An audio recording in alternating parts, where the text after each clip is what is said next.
대한민국 정말 미안해요. 관세 처리 철회하겠습니다. 제발 다시 들어와 주세요. 핸드폰 트럼프의 이 충격적인 사과가 미국 백악관에서 터져나왔습니다. 관세와 무역 장벽으로 동맹국들을 휘두르던 미국 정부가 단숨에 무릎을 꿇은 겁니다. 그들은 적당히 협박하면 한국도 일본처럼 굴복할 줄 알았습니다. 하지만 이번엔 달랐죠. 핵심 기술자들 중 단 3명이 없어졌지만 실시간으로 추락하는 미국 증시 그래프는 그들의 오만함을 보기 좋게 비웃는 듯 싶었습니다. 뒤늦게서야 대한민국의 공식 화해를 요청한 트럼프. 이 기회를 틈타 유럽과 러시아에서 한국 기업들에게 러브콜을 보내고 있다는 놀라운 사실까지. 오만했던 미국과의 협상에서 단숨에 갑의 위치로 올라선 대한민국 기업들의 진짜 가치는 무엇이었을까요? 그날의 진실 속으로 들어가 보겠습니다. 채널 고정해주세요. 2025년 9월 새벽 6시 15분 조지아주 사바나 외곽의 플루가 지역은 아직 어둠이 완전히 걷히지 않은 푸른빛 속에 있었습니다. 저는 평소처럼 식당 문을 열 준비를 하고 있었습니다. 제 이름은 이선 맥케이. 저는 올해 62세이고 이곳에서 30년간 이선의 아침 식사라는 작은 식당을 운영해왔어요. 이곳은 조용하고 보수적인 남부 마을이었지만 최근 몇 년 사이 현대차와 LGS의 대규모 투자가 시작되면서 분위기가 급변했죠. 한국인 직원과 기술자들이 물밀듯이 들어오면서 식당 매출은 올랐지만 저는 내심이 급격한 변화가 불편했어요. 저는 법은 지켜야 한다는 신념이 확고했기에 일부에서 떠돌던 비자 문제나 불법 고용 같은 이야기에는 늘 깐깐하고 비판적인 입장이었습니다. 그날 아침 6시 30분 주방에 있는 작은 TV를 켜고 커피를 내리던 저는 충격적인 화면에 들고 있던 커피잔을 놓칠 뻔했습니다. 화면은 헬기 소리와 함께 강렬한 경고등의 불빛으로 가득 찼어요. 속보 화면은 온통 방탄복을 입고 소총으로 무장한 연방 요원들. 그리고 뒤이어 도착한 대형 버스들로 가득 찼습니다. 7개 연방기관이 동원되어 현대차 LGES 공장 건설 현장에 대규모 단속 작전을 펼쳤다는 내용이었죠. 자막에는 475명 연행, 그중 한국인이 약 300명이라는 충격적인 숫자가 선명하게 박혔습니다. 마치 이 지역이 갑자기 전쟁터로 변한 것 같았습니다. 제가 30년을 살면서 이런 장면은 단 한 번도 본 적이 없었죠. 앵커는 화면을 가리키며 상황을 설명했어요. 연방 요원들은 마치 중범죄자를 다루듯 한국인 기술자들을 거칠게 통제했고 수많은 사람들이 공장의 벽에 기대어 서 있었습니다. 공식적으로 공개된 2분 34초짜리 클립은 연행 과정의 적나라한 모습을 담고 있었는데 기술자들의 손목에는 차가운 철제 수갑이 채워지고 있었고 고개를 숙인 채 흰색 버스에 오르는 모습이 반복해서 나왔습니다. 수많은 눈동자가 공포와 굴욕감에 떨리는 것을 저는 제 식당 TV 화면으로 생생하게 봤습니다. 이 장면은 곧바로 BBC, NYT 같은 외신들을 통해 전 세계로 퍼져나갔습니다. 외신 기자들은 현장을 마치 전쟁터 같았다고 묘사했어요. 그 헬기 소리는 제 귀에도 맴도는 것 같았습니다. 저는 순간적으로 숨을 멈추고 불법 고용이면 당연한 결과라고 스스로에게 되뇌었습니다. 연방정부가 이 지역에 너무 급격하게 유입되는 외국 인력에 대해 제동을 건 것이라고 합리화하려 했죠. 제 신념인 법은 지켜져야 한다는 원칙을 내세우며 한국인들이 불법을 저지른 것이라면 이 모든 상황이 정당하다고 생각했습니다. 하지만 마음 한구석은 싸늘하게 불편했어요. 매일 아침 6시 45분이면 정확히 제 식당에 들러 따뜻한 커피 2잔과 베이글 샌드위치를 포장해 가던 한국인 부부가 그날 아침부터 보이지 않았습니다. 그들은 공장 현장에서 일하는 기술자들이었고 늘 저에게 웃으며 굿모닝, 이선하고 인사했죠. 그들의 활기찬 모습이 사라지자 식당 안이 마치 고장난 시계처럼 조용해진 느낌이었습니다. 그들이 정말 불법을 저질렀을까 하는 의심과 함께 알 수 없는 불안감이 저희 머릿속을 맴돌았습니다. 저는 다시 한번 이것은 법 집행일 뿐이다라고 스스로를 다잡았습니다. 그때까지만 해도 이 대규모 단속 사태가 저희 식당 매출은 물론 제가 수십 년간 뿌리내리고 살아온 지역 공동체 전체에 어떤 끔찍한 결과를 가져올지 전혀 상상하지 못했습니다. 제가 가장 신뢰했던 법의 질서가 무너지는 순간이 임박했다는 것을요. 대규모 단속 작전이 있은 지 며칠 후 사건은 지역을 넘어 워싱턴 정가와 서울 외교가로 빠르게 확산되었습니다. TV 뉴스에서는 연일 이 사건을 다루었는데 특히 연방정부의 장관급 인사가 기자회견에서 한국인 연행자들을 언급하며 사용한 단어 하나가 저희 가슴을 후벼팠습니다. 그는 한국인 기술자들을 마치 범죄자처럼 지칭하며 추방 데포테이션이라는 강경한 표현을 공개적으로 사용했어요. 그 단어는 마치 날카로운 칼날처럼 느껴졌습니다. 연방정부가 이 사태를 단순히 불법 단속이 아닌 트럼프 행정부의 강경한 이민 정책에 성공 사례로 포장하려는 의도가 너무나도 명확해 보였습니다. 한국 정부는 즉각적으로 강력한 유감 표명과 함께 대응에 나섰습니다. 외교 라인에서는 이 사건을 동맹국 국민의 권익 침해로 규정하고 공식 항의에 들어갔어요. 워싱턴과 애틀랜타에는 한국 외교부의 현장 대응팀이 급파되었다는 뉴스가 나왔습니다. 한국 정부가 국익 수호 의지를 강력하게 드러내는 모습이었죠. BBC와 뉴욕타임스 같은 국제 언론들은 연방정부의 이중적인 태도를 비판했습니다. 이 사건을 동맹 투자와 단속의 모순이라는 프레임으로 지적하기 시작했어요. 한 기자는 논평에서 수십억 달러를 투자해 일자리를 만드는 핵심 인력을 범죄자 취급하는 것이 동맹의 가치에 부합하느냐고 날카롭게 물었습니다. 저는 그 질문에 쉽게 답할 수 없었습니다. 저희 식당에는 여전히 한국인 손님들의 빈자리가 눈에 띄게 늘어났습니다. 특히 공장 관련 일을 하던 한국인 직원들은 아예 출근을 멈추거나 스케줄에 구멍이 생겼죠. 매출은 눈에 띄게 줄어들기 시작했어요. 저는 여전히 법대로 한 것이라며 이성적으로 생각하려 했지만 감정은 달랐습니다.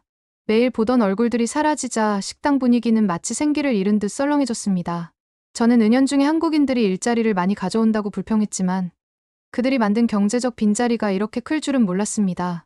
제가 생각했던 법의 정당성과 제가 체감하는 현실의 손실 사이의 괴리가 커지기 시작했어요. 저는 주방에서 샌드위치를 만들면서 깊은 생각에 잠겼습니다. 법은 지켜져야 하지만 법 집행이 이렇게 많은 사람에게 상처를 주고 지역 사회를 멈추게 하는 것이 과연 옳은가 하는 의문이 들었죠. 저는 그 한국인 부부가 다시 와서 우리는 합법적인 비자를 가진 사람들이었어요 라고 떳떳하게 말해주기를 내심 바랐습니다. 제 신념과 눈앞의 현실 변화 사이에 냉랭한 단절이 느껴지기 시작했습니다. 이 지역 사회가 한국 기업의 투자로 얼마나 많은 활력을 얻었고 얼마나 많은 고용이 창출되었는지 저는 매일 피부로 체감하고 있었죠. 단지 이민 정책을 관철하기 위해 동맹국의 핵심 인력을 희생시키는 것이 과연 국가 안보나 지역, 경제에 이득이 될 수 있을까요?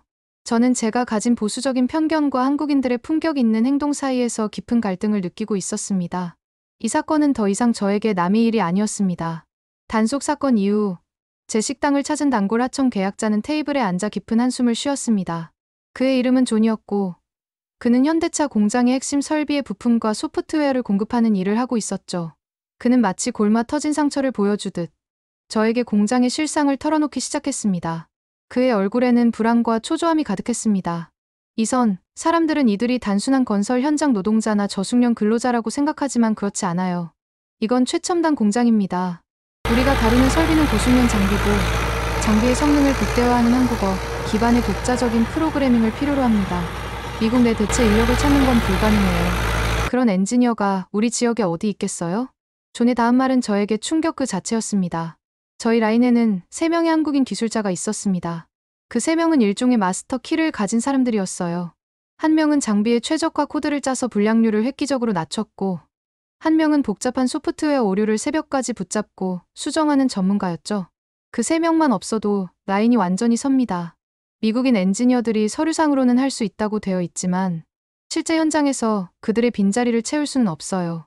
저는 그 말을 들으며 제가 가진 편견이 산산조각 나는 것을 느꼈습니다. 저는 한국인들이 값싼 노동력이나 일자리를 뺏는 경쟁자라고 막연히 생각했지만 사실 그들은 이 지역 경제를 돌아가게 하는 핵심 부품이자 대체 불가능한 인력이었던 것이죠.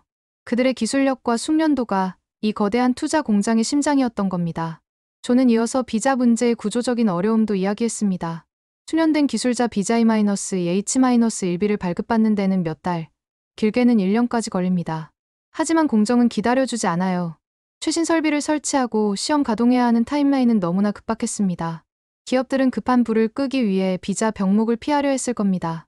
하지만 연방정부의 법 집행자들은 이 복잡한 첨단 산업 구조를 전혀 이해하지 못하고 단순 이민 문제로 치부해버렸습니다. 제 마음속에서 단속정이라는 공식은 이미 완전히 깨졌습니다. 대신 핵심 인력 공백 지역 경제 직격탄이라는 끔찍한 현실이 눈앞에 다가왔죠. 단순한 불법 단속이 아니라 저희가 딛고 서 있는 땅의 근간, 즉 지역의 생존을 흔드는 행위일 수 있다는 생각이 들었습니다. 3명만 없어도 라인이 선다는 존의 말이 귀에 맴돌았어요. 저는 그제야 한국 숙련 인력의 대체 불가성을 인정해야 했습니다. 그들은 이 지역 사회에 없어서는 안 될 필수적인 존재들이었습니다. 제 식당의 썰렁한 빈자리처럼 공장의 핵심 라인에도 치명적인 구멍이 생겼다는 것을 저는 직감했습니다. 현재 약 2470자, 존의 충격적인 증언을 들은 지 며칠이 지나자 제가 살고 있는 이 작은 동네는 실제로 멈추기 시작했습니다. 월스트리트 저널 WSJ는 조지아의 성장 거점이 흔들리고 있다는 내용을 헤드라인으로 보도했어요. 저는 그 기사를 읽으며 불안감에 휩싸였습니다.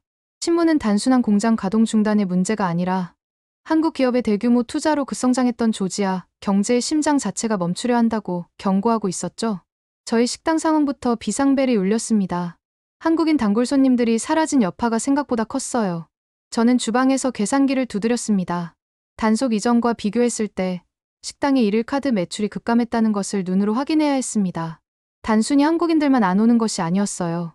한국인들이 운영하는 식당, 마트, 그리고 그들과 거래하던 현지 미국인 협력업체 직원들까지 모두 지갑을 닫거나 아예 이 지역을 떠날 준비를 하고 있었죠. 이선은 공포를 느꼈습니다. 단순한 법 집행이 이렇게 거대한 경제적 여파를 가져올 수 있단 말인가? 지역 주민들의 불안감은 극에 달했습니다. 저는 우연히 동네의 한 커뮤니티 채팅방을 보게 되었는데 그곳에는 무려 1,400명의 주민들이 모여 격렬하게 분통을 터뜨리고 있었습니다. 그들의 대화는 절망적이었습니다. 우리는 여기에 일자리를 만들었습니다. 내 자식들이 이 공장에서 일할 미래를 꿈꿨어요. 그런데 이제 와서 우리가 밀려난 기분입니다. 같은 분노 섞인 외침이 끊이지 않았습니다.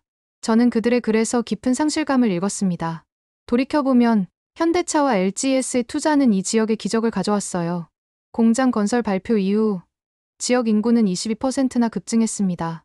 새로운 학교가 생겼고 도로가 포장되었으며 한국 식당, 마트, 심지어 한국식 만두를 파는 가게까지 생겨나면서 지역 상권이 활기를 띠었죠.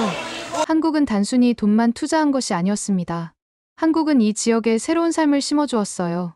하지만 연방정부의 성급한 단속으로 이 모든 것이 한순간에 멈췄습니다. 저는 과거 주정부 관계자가 한국은 친구가 아니라 전략축이라고 발언했던 것을 떠올렸습니다. 그 발언의 의미를 저는 이제야 뼈저리게 체감하고 있었습니다. 한국 기업의 투자와 일자리 창출이 지역 세수와 공동체의 안정에 얼마나 큰 실물 효과를 가져왔는지 깨달았죠. 저에게 단속정이었던 공식은 이제 단속 공동체 파괴라는 무서운 현실로 다가왔습니다. 제가 잃은 것은 단순히 줄어든 매출이 아니었습니다. 제가 수십 년간 살아온 이 동네의 활력과 미래 그 자체였죠. 저는 이 위기가 단순한 손해가 아니라 공동체 붕괴로 이어질까봐 진심으로 두려웠습니다. 지역사회의 위기감은 곧바로 글로벌 시장과 주요 외신의 보도로 전면화되었습니다. 저는 매일 아침 뉴스를 확인하며 더 이상 이 문제가 우리 동네만의 일이 아님을 절감했습니다. 블룸버그 통신은 최악의 시나리오를 제시하며 공장 가동 시점이 최소 1년 이상 지연될 가능성이 높다고 전망했어요. 그 1년이라는 숫자는 단순한 기간이 아니었습니다. 그것은 수많은 사람의 일자리가 1년 이상 중단되고 수십억 달러의 손실이 발생하며 지역 경제가 회복 불능 상태에 빠질 수 있다는 시간 비용의 현실화였습니다. 이어서 BBC와 뉴욕타임스 같은 권위 있는 언론들은 이번 사태가 가진 정치적 동기와 모순을 날카롭게 비판했습니다. 그들은 미국의 제조업 부흥이라는 명분 아래 동맹국의 핵심 투자 인력을 범죄자 취급하는 것은 이율배반이라고 지적했죠. 저는 연방정부가 얻으려 했던 작은 단속 실적이 국제사회에서 국격과 신뢰를 깎아내리고 있다는 것을 알았습니다. 이선은 이제 분노의 화살을 한국인이 아닌 오만하게 법을 집행한 워싱턴으로 돌리고 있었습니다. 엎친 데 덮친 격으로 한국 본사들의 리스크 관리 지침이 지역사회에 퍼지기 시작했습니다. 현대차 본사가 미국으로의 모든 출장을 금지했다는 소식, 그리고 삼성전자 역시 단기 출장을 2주 이내로 제한했다는 얘기가 돌았습니다. 이것은 단순한 여행 통제가 아니었어요. 이는 한국 기업들이 현재 미국 투자 환경을 극도로 위험하다고 판단하고 핵심 인력을 보호하기 위해 시스템적인 안전 운용에 들어갔음을 의미했습니다. 필수 인력조차 미국 땅에 발을 들이지 않겠다는 한국 기업들의 단호한 메시지는 이 지역에 깊은 절망감을 안겨주었습니다. 저는 그제야 제가 얼마나 안일하게 생각했는지 깨달았습니다. 저는 한국인들을 언제든 대체할 수 있는 존재로 여겼지만 사실은 그들이 없으면 이 동네 전체의 생계가 끊기는 상황이었습니다. 저는 제 식당의 단골이었던 한국인 부부를 생각했습니다. 그들의 얼굴은 제 기억 속에서 범죄자가 아니라 활기찬 이웃이자 공동체의 기여자였죠. 저는 분통을 터뜨렸습니다.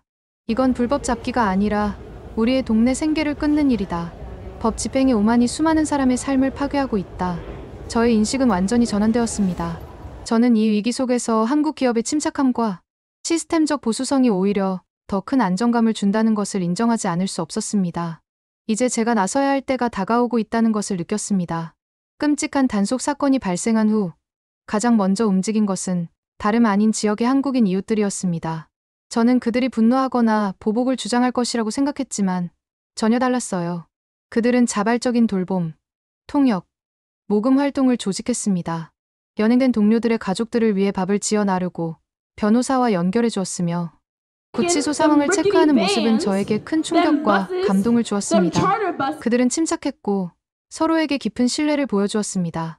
며칠 후 매일 아침 커피를 포장해 가던 한국인 부부가 조심스러운 발걸음으로 제 식당으로 들어섰습니다.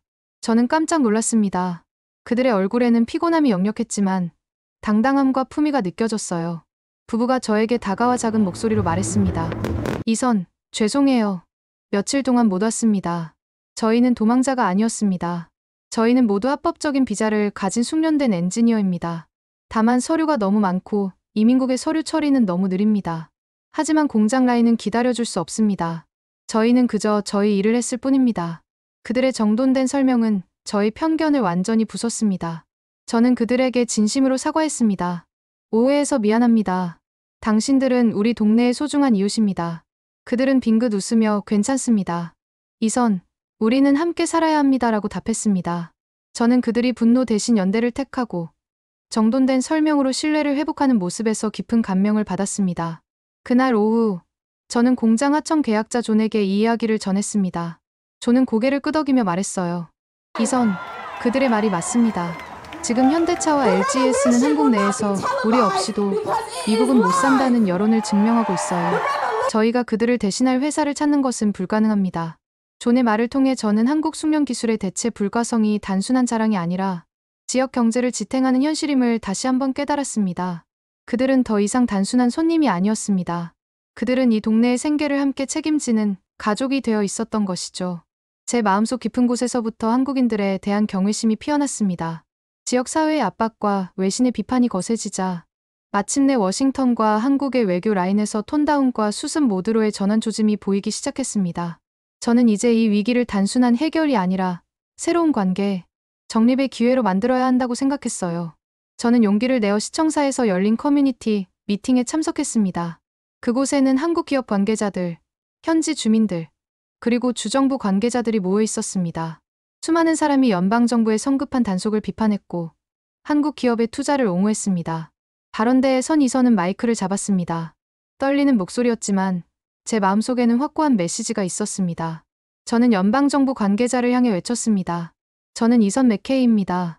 이 동네에서 30년을 살았고 이 동네의 변화를 누구보다 가까이서 지켜봤습니다. 저는 처음엔 법이 옳다고 믿었지만 지금은 압니다. 법 집행의 오만이 이 동네의 심장을 멈추게 했습니다. 저는 한국 기업에게 할인 감면이나 특혜를 주라고 요구하는 것이 아닙니다. 저는 그저 대등을 요구합니다. 제 말이 끝나자 회의장 전체가 잠시 침묵에 휩싸였습니다. 이선은 숨을 고르고 이어 말했습니다. 한국은 우리에게 투자, 고용, 세수를 가져왔습니다. 우리 도시는 그들 덕분에 인구 22%가 늘어났고 활력을 얻었습니다. 그들은 우리의 일자리를 뺏는 타자가 아니라 우리와 함께 성장할 파트너입니다. 예측 가능성, 존중, 대등이 바로 우리 도시가 이번 사태를 통해 배운 교훈입니다. 제 발언이 끝나자 회의장 곳곳에서 노년층까지 포함한 많은 주민들이 고개를 끄덕이며 박수를 보냈습니다.